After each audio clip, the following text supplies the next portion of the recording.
तो कुछ और भी लोग हैं हमारे साथ, एक ही सेक्टर में हैं इस समय जहां पोस्ट एरिया जिसको कहा जाता है, लेकिन आज ये लोग इतना पैसा लगाने के बावजूद भी छोटी छोटी समस्याओं से जूझ रहे हैं, जैसे कि पानी की निकासी ना होना, सड़कें टूटी रहना या फिर सीवर की सफाई ना होना और ग्रीन बेल्ट पर कब्जा। एक यहाँ पर बड़ा मुद्दा ये जो है लोगों के सामने बना हुआ है।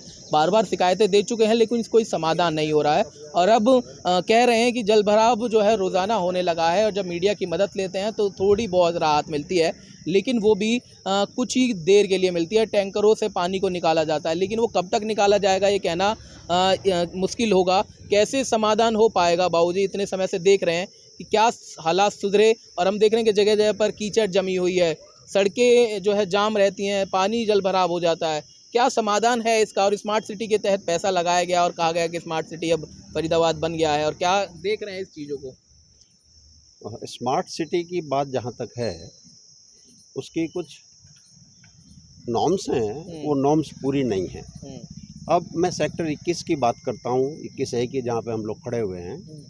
यहाँ पे जल भराव की समस्या तो है ही, उसका भी एक दूसरा कारण ये है कि लोगों ने अपने घरों के सामने जो जगह है, जो ग्रीन बेल्ट है, उसके ऊपर एनक्रोचमेंट कर लिया और जो ड्रेनेज हैं वो उसी ग्रीन बेल्ट के साथ में जुड़ती हैं, तो वो ड्रेनेज भी चौक हो गई हैं।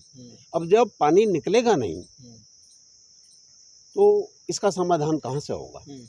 तो ये बहुत ज़रूरी हो गया है कि सेक्टर 21A की जो ड्रेनेज सिस्टम है वो ठीक किया जाए।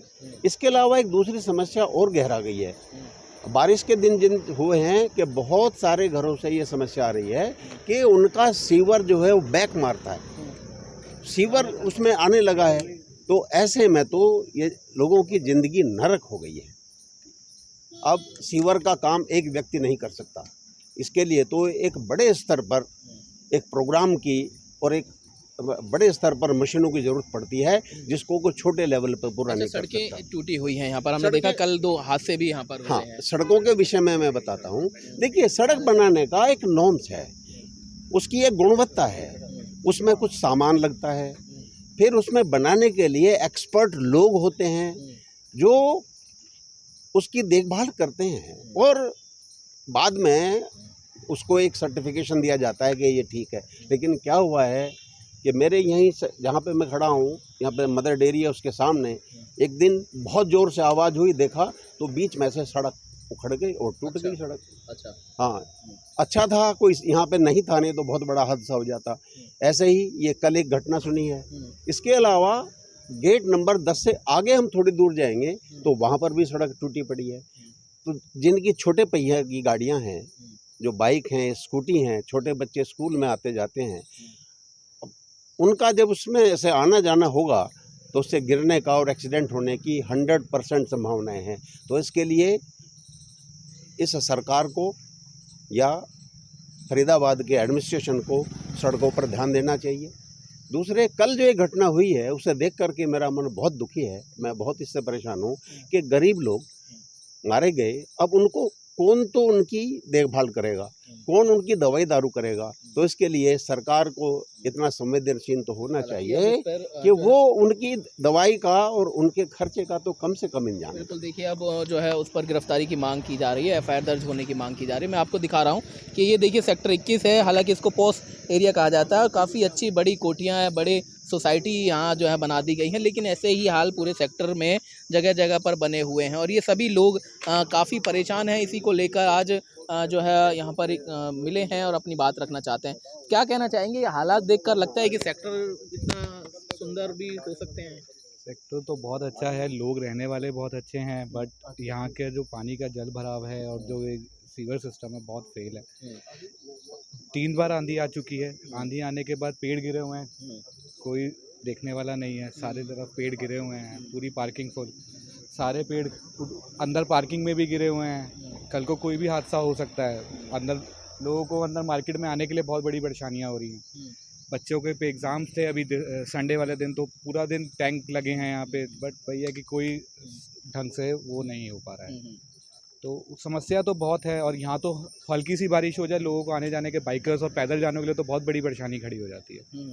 ये सब चीज़ें तो हैं। लगता है कि ये स्मार्ट सिटी में जो कहा जा रहा है कि स्मार्ट हो गया है शहर। देखिए स्मार्ट सिटी कहीं से भी नज़र नहीं आ रही। हम्म।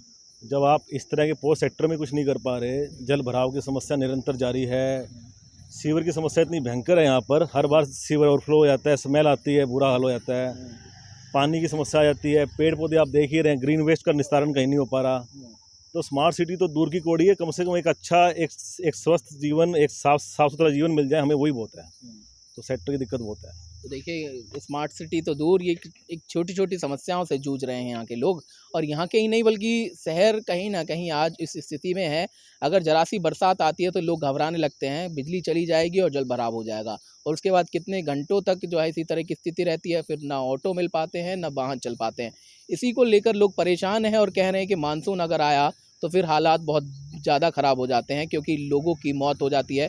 हमने देखा पिछले साल कैसे अंडरपास में जल भरा और उसके बाद एक व्यक्ति की मौत हो गई। हालांकि अब युद्ध स्तर की बात कही जा रही है, जिला प्रशासन की ओर से जगह जगह नालों की, ड्रेनेज की सफाई की जा रही है, लेकिन स्मार्ट सिटी के अंदर आने वाली कुछ ऐसी सड़कें जहाँ पर हादसे हो रहे हैं और 2 लोग जो है गंभीर रूप से घायल तक हो गए और उसमें एक मौत हो गई। इन्हीं को लेकर अब लोग परेशान हैं और दिल में कहीं ना कहीं एक ठेस है। कह रहे हैं कि क्या ये स्मार्ट सिटी है और कितने करोड़ों रुपए खर्च कर दिए गए टैक्स उनका लेकर, लेकिन आज भी सुधार नहीं हो पा रहा है। तो आखिर कैसी स्मार्ट सिटी और कैसे सुधार हो पाएगा, इसी सवाल का जवाब तलाशने के लिए आज हम लोगों के बीच पहुंचे थे और लोगों से जाना था कि उनकी आवाज़ जब सरकार तक जाएगी तो क्या सुधार होगा।